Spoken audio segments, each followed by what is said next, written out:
Hello and welcome to the self-defense edition of Gloves Off. Over the course of this series, we're going to be looking into self-defense, both in terms of avoidance and awareness. Also, we'll be looking at techniques that can help you protect yourself and your family. In this first episode, we're going to be looking at something called Cooper's color codes. It gives you an indication of how aware you need to be in certain circumstances. We'll also be looking at a couple of strangle defenses, both standing and against a wall. But before we do that, it's very important that we put aside some myths that are in the martial arts. Now, when you see things like Kung Fu in the movies, it's a very, very beautiful art. A lot of spinning back kicks and flying through the air and this sort of thing. It's very beautiful to watch, but that doesn't necessarily mean it's practical in a real circumstance. Generally, martial arts fall into one of three categories: classical, sportive, or practical. And it's important to understand, if you're learning a technique that's based on a martial art, what type of martial art that is.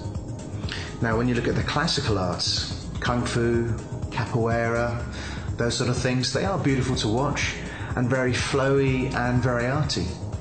You look at something like a sportive martial art, Judo, Karate, they've actually evolved to be made safe under certain circumstances, and there's sets of rules. So when you see two karate guys, for example, they're here and they're very side on, and they're keeping this distance between the two of them because they're actually doing karate. Now, those rules don't exist on the street, and therefore that space won't necessarily be there. The guy could just come at you with a bottle or close the distance, whatever it may be. So then we're left with martial arts that are practical. Now, a lot of martial arts have elements that are practical, but certainly when you look at something like Krav Maga, which is the martial art of the Israeli Special Forces, then you're looking at a very practical martial art, something that's very brutal. Not particularly nice to watch, certainly not very sportive, but very effective in terms of self-defense. My background is Gracie Jiu-jitsu, and Gracie Jiu-jitsu is the official fighting style of the US Army. So there are practical elements within Gracie Jiu-jitsu or Brazilian Jiu-jitsu, but obviously there are sportive elements and classical elements as well. So we're going to try and cover practical techniques throughout this series. They're going to be realistic and will be able to help you in a real situation.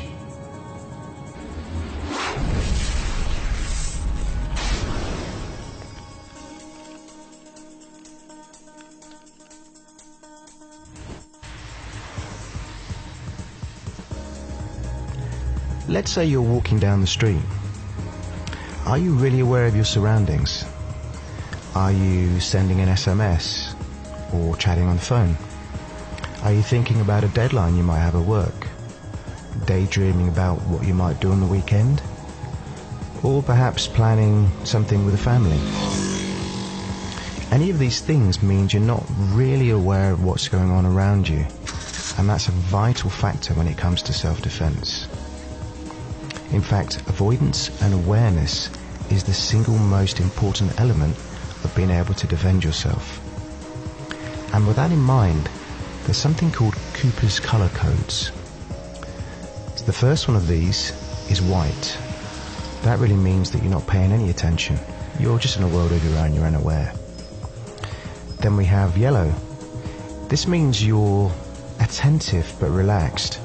So you might be sat in a restaurant, you might be walking through a mall with your family. You're just sort of aware of your surroundings, but you're pretty chilled, there's not much going on. Orange, on the other hand, you are focused because there's a potential threat. You might see someone that looks a little bit suspicious in a car park or something like that, so all of a sudden you're in a situation where you need to keep your wits about you. The next one is red. Now, this means there's a definite threat. You're in danger if you don't do something immediately of getting into an altercation or something like that. There's a very, very dangerous situation about to happen. Finally, the worst place to be, black.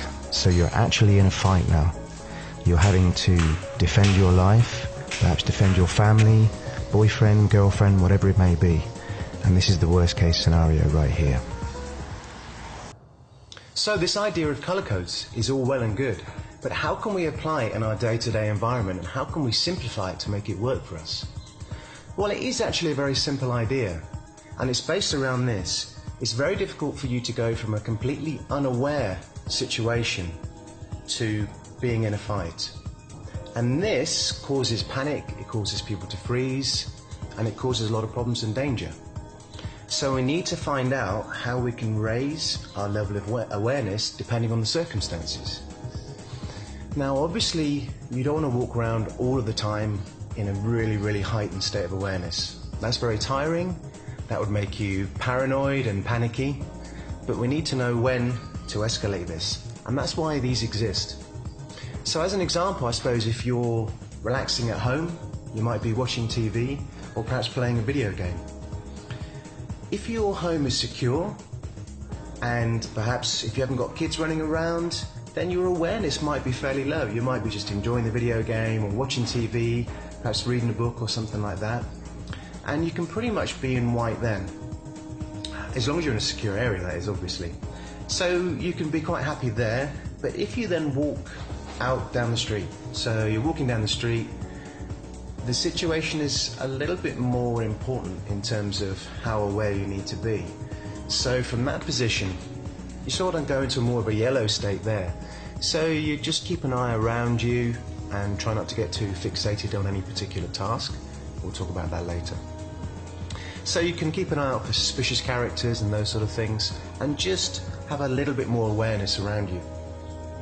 If you're going to an ATM, now obviously an ATM is a prime point for thieves, so you really want to be extra aware in those circumstances. If there's anyone stood behind you, for example, and you need to cover your pin and those sort of things. So there's another level of awareness there. Also narrow stairwells. In fact, any channelized area where it's difficult for you to be able to walk away in any direction. So things like stairwells and also corridors. They can be quite tricky, and we need to make sure that we have more awareness in those circumstances. I mean, they are more likely to go up to an orange if you're in that sort of situation. Also transition points. Transition points are notorious for crime. So we're talking generally about things like car parks, and if you're parked outside your house and walk to your door. Those are situations where you need to be very aware because of things, again, like thieves or carjacking or something like that. So that is, again, a prime example of a circumstance where your awareness needs to be a little bit higher. And there are lots of tips to deal with that.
Another concept that's very important is target hardening.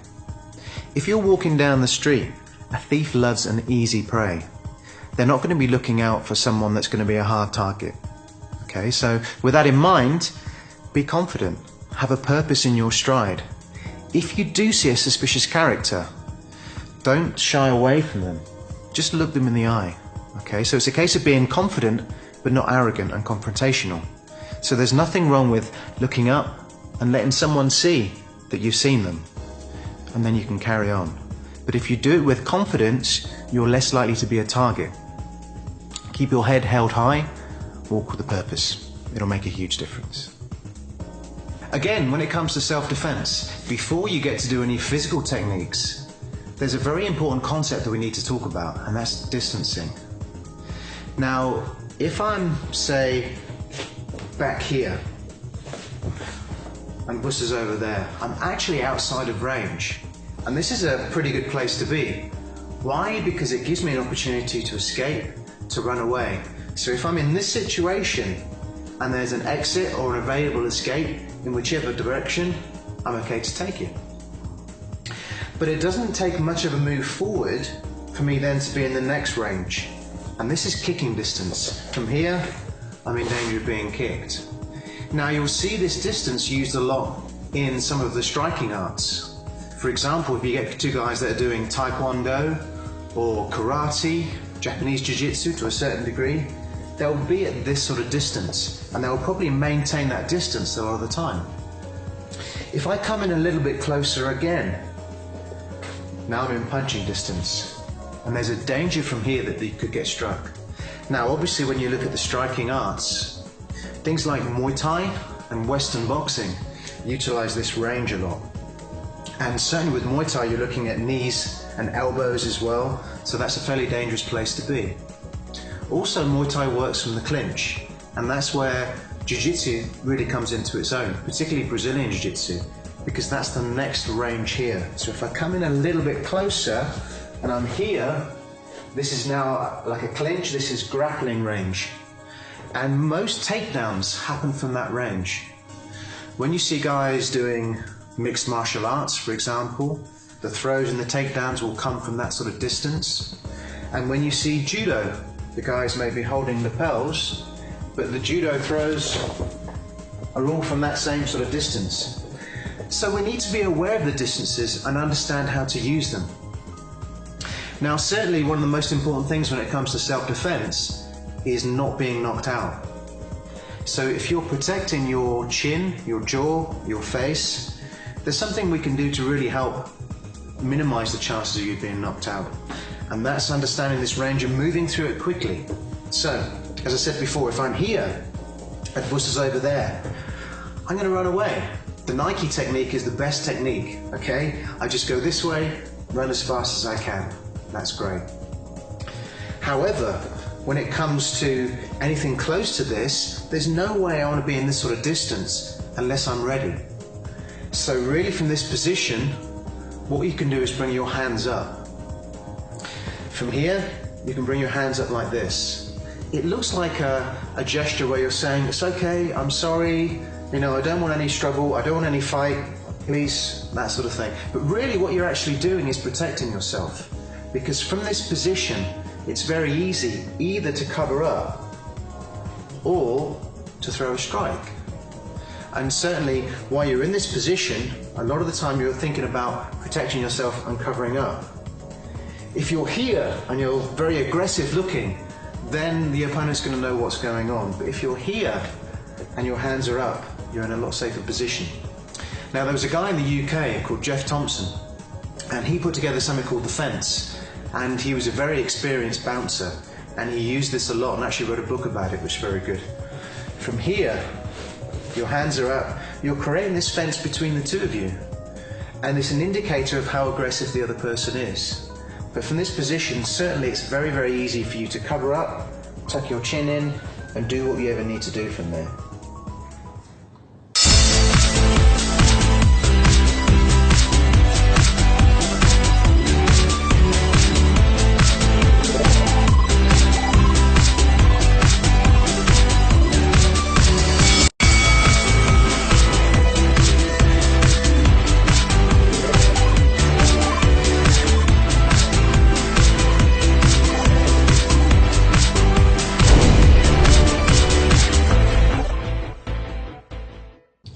So now we've understood the concept of distance and how important it is to self-defense and martial arts in general.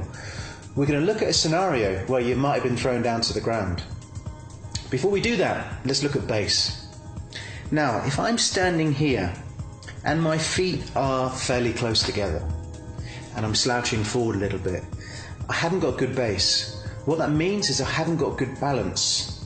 And really from here, I could fall forward I could fall one side or the other. I'm not very stable. So standing in base is a concept you'll see a lot within many martial arts. And it varies a little bit, but generally the principle is this. Your feet are perhaps just over shoulder width apart, your knees are slightly bent, and your shoulders are above your hips. Okay? This is good base. From this position, and we'll deal with this a little bit later on in the series, it's difficult for me to be pulled one way, and I've got good balance and stability. Very important. So now we're going to deal with a scenario where there's a bad guy that's throwing you to the ground. So, here's our bad guy. I've been thrown backwards, down to the ground for example, and back here.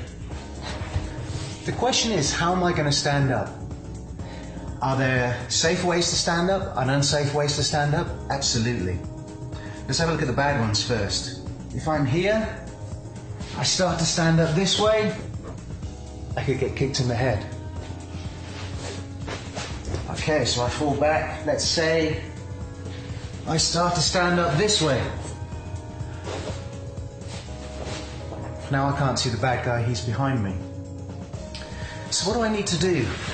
I need to stand up in a way that can give me distance if I need it, but also gives me base, so allows me to stand up in base. So I've got good posture, so I can't be thrown back down again, or I can run away.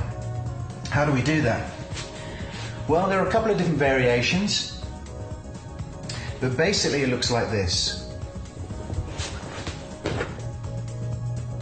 At the moment I'm doing it in situ, so I'm ending up stood in base. But you could also do this and get distance back as you do it. Now I end up stood in base, but gain a little bit more distance. There are a couple of different variations with this, but essentially it's pretty much the same idea. I'm here on the ground, I might have been thrown backwards, I'm going to roll back to get my feet on the ground, but one is going to be tucked under. One's tucked underneath like this, the other one's out in front. I'm going to put my hands on the ground, here. Now some variations have this hand up for defense. That's fine, just a different variation. Now I've got my hands on the ground, I'm going to lean forward, and this foot is going to come to the outside of the hand. Now I can stand up, and I'm in base. Common mistakes with this. There's a couple of things we need to watch out for. Let's say I'm here, and I come up, and my leg's too far out. What we're looking at here is the distance between this foot and that hand. Because if I either have my foot out too far, like this, or my hand out too far, like that, well, I'll show you. I'm going to end up trying to do the splits. Because to put my foot to the outside of that hand is just too wide. Okay? Now I'm not stable. So essentially when we do this move, you're going to be aware of the distance between here and here. You're going to need to roll forward with your torso to enable this hip to open up so you can get your foot into position. Okay? If I just try and take my foot and put it there without the rotation of the hips, it's not going to work. So I'm here, I can see my threat. Okay? I can see my threat all the time. Here, okay, end up in base, very important.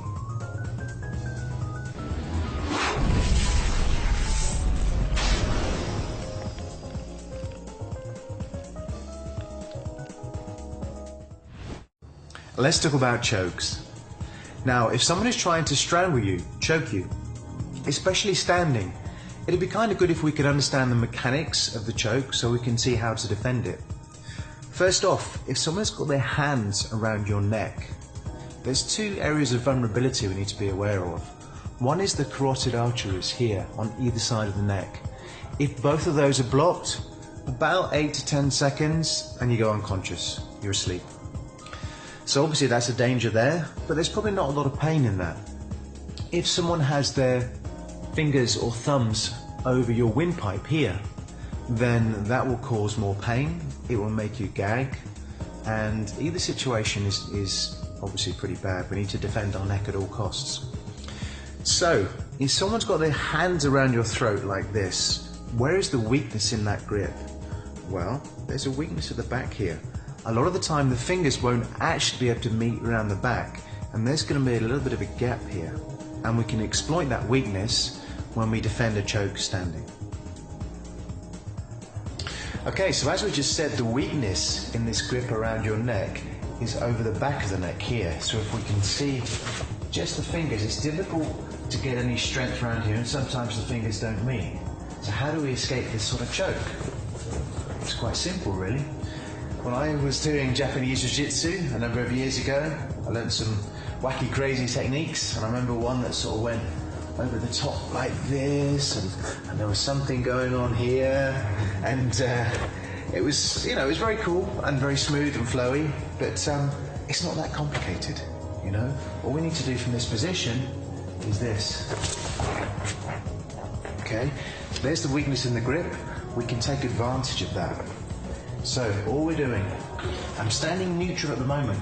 With a lot of self-defense, it's good to stand neutral because that's the position you may be in if you're caught by surprise.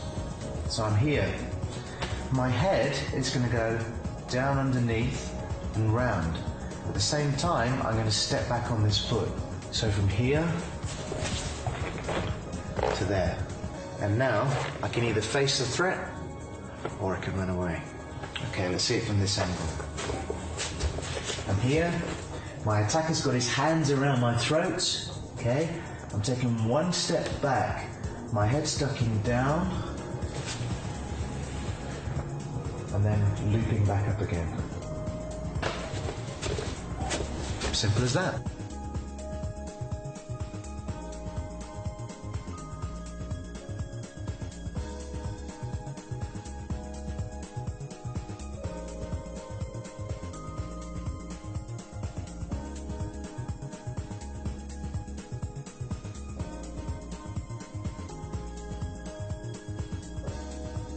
It's very important that you protect your jawline at all times. What's very dangerous, if someone was attacking you and they threw a punch, if it caught you anywhere along the jawline here, there's a danger of you being knocked out. Now there's a knockout zone around here and to a lesser extent on the temples. If you're in a position where someone does attack you and you try to throw a punch at them, you do leave yourself open to being caught yourself. So how do we deal with that? Well, we're going to cover ourselves up so the hands can come up.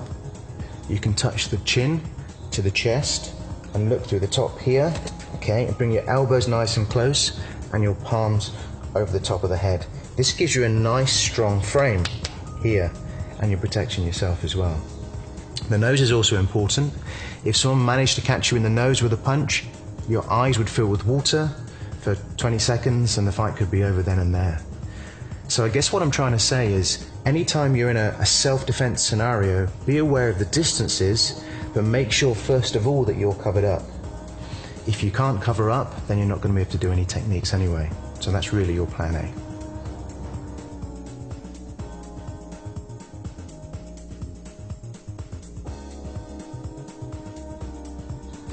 Okay, so we're going to do a couple of strangle defenses. It's very important, especially for women, to understand how to defend themselves against someone that's trying to strangle them.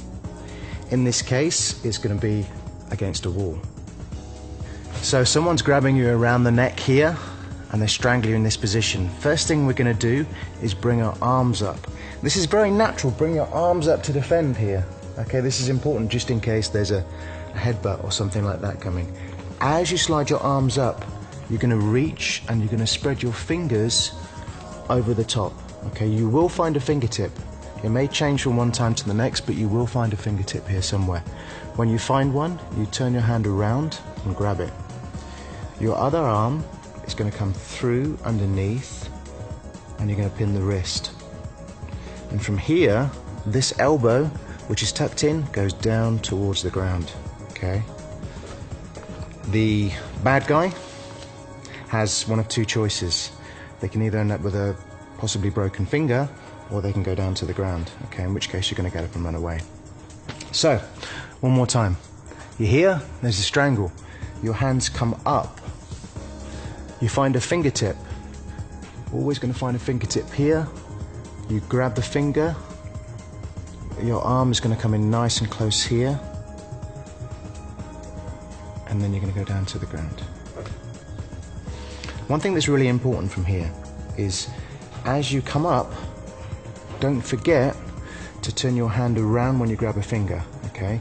We don't want to be grabbing this way around. So as you come up, as you find a fingertip, whichever fingertip it is, you turn your hand around and grab. Also, this other arm comes through. We need to make sure we're going to use a hook grip here to pin the wrist to the chest, nice and tight, okay, to stop the opponent escaping. And now as we pull this down, don't follow them down too much, okay? Allow them to be forced down onto the ground, okay? And then you can run away.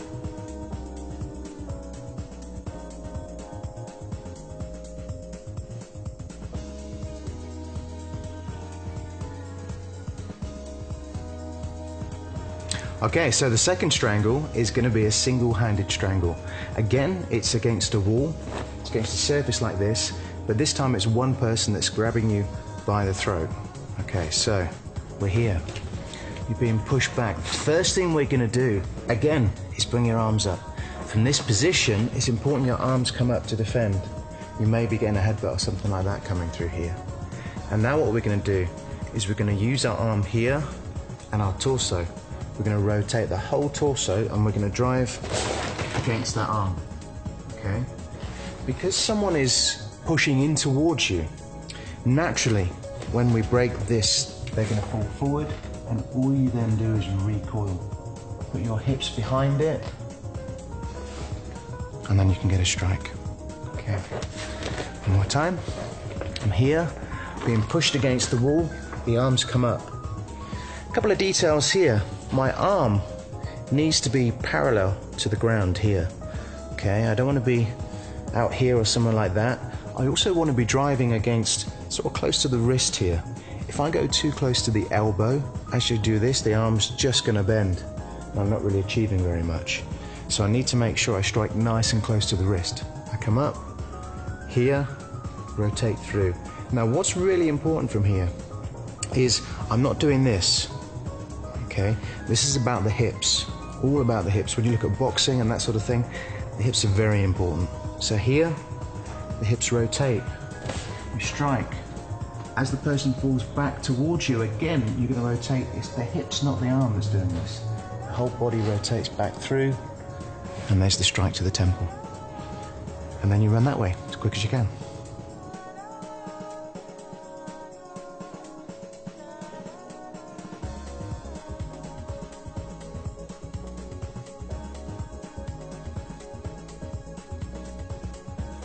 If there's something in particular you'd like covered or a question you'd like answered, drop me a line and we'll see if we can put it in one of the episodes.